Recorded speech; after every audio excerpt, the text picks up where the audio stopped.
No, I don't take shit, I got no love for the fakeness. If you wanna play tough and wanna hate this, I'll always show up and make a statement. I don't ever slow up, no, I don't take shit, I got no love.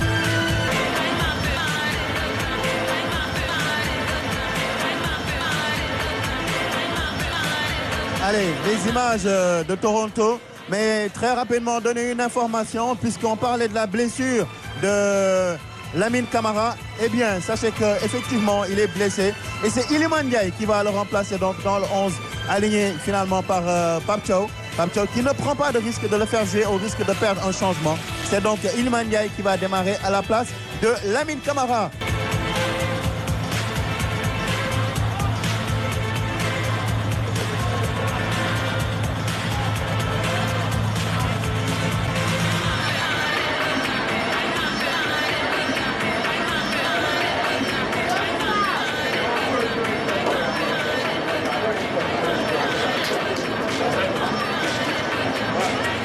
Ils jouent leur survie dans cette Coupe du Monde et la marge d'erreur doit être infime, voire nulle dans ce match de la dernière chance pour espérer prolonger l'aventure et rejoindre les 16e de finale. C'est maintenant ou jamais pour sortir un match référence face à ces lions de la Mésopotamie et faire rentrer le Sénégal dans la lumière. Bonsoir à tous, bonsoir à vous, cher Sidiba.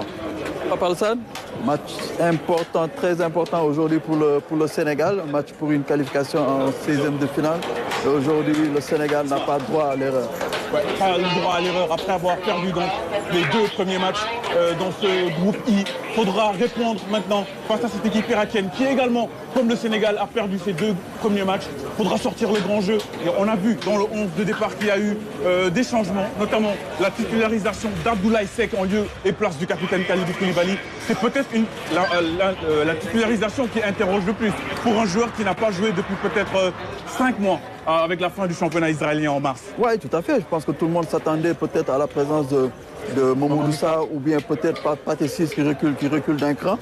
Et aujourd'hui, Pape Thiaw a dribblé tout le monde en titularisant. C'est tant demandé par le peuple sénégalais, par tout un peuple, Ibrahim Mbaye, qui a été réclamé par les amoureux du football sénégalais. Il sera bel et bien aligné en attaque aux côtés donc de Sadio Mané et d'Ismaïla Sarr et l'impôt défensif qu'offensif et aujourd'hui Iliman est plus offensif que défensif. On va voir comment ils vont se positionner sur le terrain dès le coup d'envoi.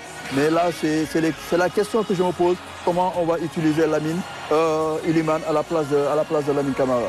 Il y a également un autre changement dans ce milieu de terrain, c'est Habib Diarra, le milieu de terrain de Sunderland qui sera donc associé à Idrissa Gana Gueye qui va porter le brassard ce soir. Et à gauche, il y a également Ismaël Jacobs qui va remplacer El Hadj Malick Diouf alors qu'on voit le visage fermé, concentré de Sadio Mané qui aura... C'est ça qu'on attend de Sadio. Je pense qu'il est passé à côté, il a fait des matchs moyens contre la France et la Norvège. Très très grand Sadio Mané. Koulibaly qui est là mais qui ne sera pas bien sûr sur le prêt dans le 11 de départ. Koulibaly qui sera sur le banc. Lui qui a eu une campagne pour le moment très compliquée jusqu'ici avec 2 sorties, on va dire, très très laborieuses. Contre la France d'abord, mais surtout contre la Norvège où il aura coûté au Sénégal 2 buts.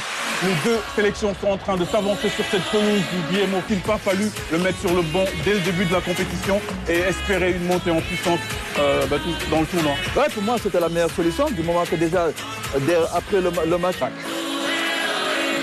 Avant, bien sûr, celui du Sénégal. Voici Pape Thiaw qui va s'asseoir sur le banc.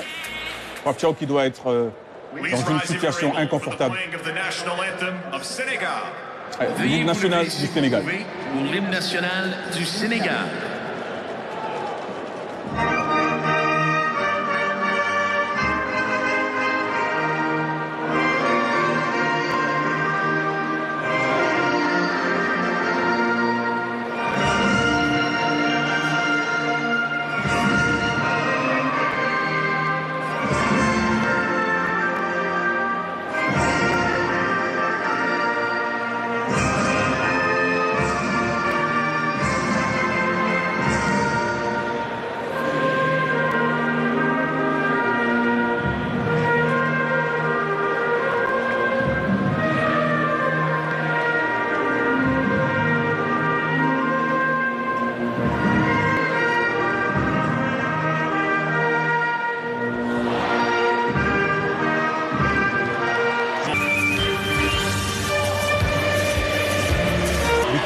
Norvège, Emil Kristian, qui est absent pour cause de blessures musculaires. Et c'est une absence majeure également à déplorer du côté des Lions de la Mésopotamie qui vont jouer en vert ce soir.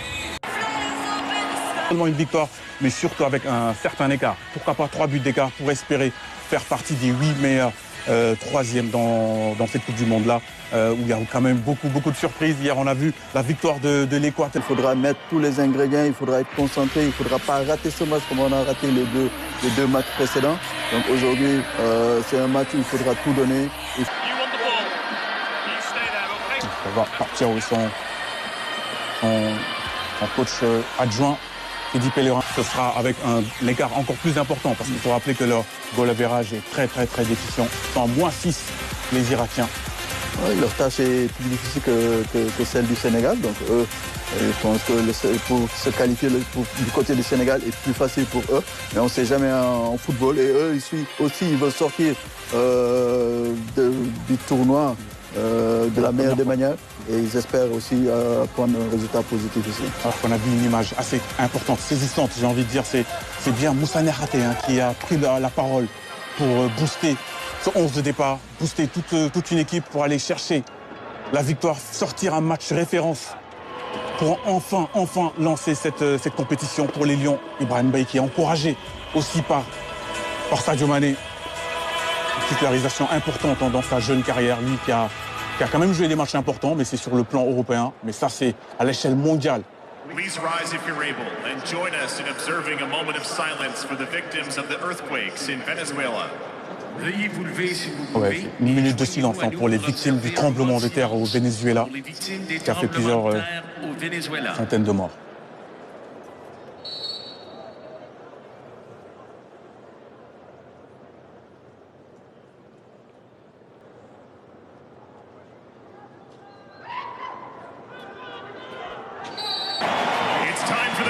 Le coup d'envoi va pouvoir être donné. Il y a le compte à rebours qui va être lancé, déclenché. Dans quelques secondes, on va rentrer dans le vif du sujet, dans la vérité. Aller chercher la victoire face à cette équipe irakienne qui a des problèmes sur le plan défensif. Depuis le début du tournoi, ils en ont encaissé 7, 3 contre la France et 4 contre la Norvège. C'est au Sénégal d'en faire autant, d'en faire pareil. Et nous aussi, on en a encaissé 6 aussi, il ne faut pas l'oublier. Il y a juste un seul but de différence, donc il faudra aujourd'hui plus de rigueur, plus de sérénité. Et c'est parti. C'est les Irakiens qui ont donc donné le coup d'envoi de ce match et qui vont envoyer ce ballon directement en touche là-bas, vers Ismail Jacobs. Et ils ont mis un bloc haut. Pour aller presser très haut les Sénégalais. On sera toujours entre les pieds des Irakiens. Les défense. Akram Hachim sera associé à Rebin Soulaka. Soulaka, justement, va adresser un diagonale là-bas en direction de Merchers Doski, le latéral gauche. Il va se charger du marquage d'Ibrahim Mbaye. Un duel entre Doski et Ibrahim Mbaye. Koutros vers Ahmed Basile. Très bon dégagement de Basile dans la verticalité. Ça sera récupéré. Non, pas pour l'instant, parce que le ballon est toujours dans les pieds d'Ahmed Kassem. Malheureusement, ce sera une mauvaise transmission. Attention au repositionnement au niveau du milieu de terrain. On a vu sur la première balle irakienne un mauvais positionnement de nos milieux de terrain. Il y a eu un fossé entre la défense et ce milieu. Il faut resserrer l'écart. Jacob fait la touche, il cherchait Ismail Assar.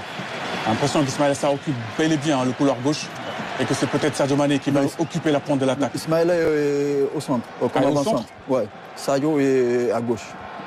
Ismail est là. Donc ça n'a pas de changement, ce trio-là. Sadio Mané va occuper donc son couloir habituel, ce couloir gauche. Il me semblait qu'Ismail Assar avait fait un appel sur le côté gauche. Allez, Crépin Diatta. On va envoyer ce ballon en direction d'Habib Diarra. Le contrôle, il est bon pour Habib Diarra. Il va s'emmener ce ballon, le centre à suivre. Est-ce que le ballon sera sorti? Ouais, le ballon est sorti hors des limites du terrain. Corner. Ah, ce sera un corner. Ouais. Un corner, parce qu'il a été touché effectivement par Amir Alamari. Premier corner du match donc pour le Sénégal. Et déjà une situation intéressante à négocier quand on sait qu'il y a Abdoulaye Seck qui est titularisé peut-être pour ça, hein, pour sa qualité Lamine Camara joue. Et Lamine Camara n'est pas blessé effectivement. Lamine Camara joue. Ouais, il y avait eu des craintes. Hein. On a reçu des informations selon lesquelles il aurait été blessé à l'échauffement. Il est bel et bien présent, Lamine Camara. Donc Iliman est sur le banc. Ouais, Iliman n'est pas dans le 11 de départ. Lamine Camara bel et bien là.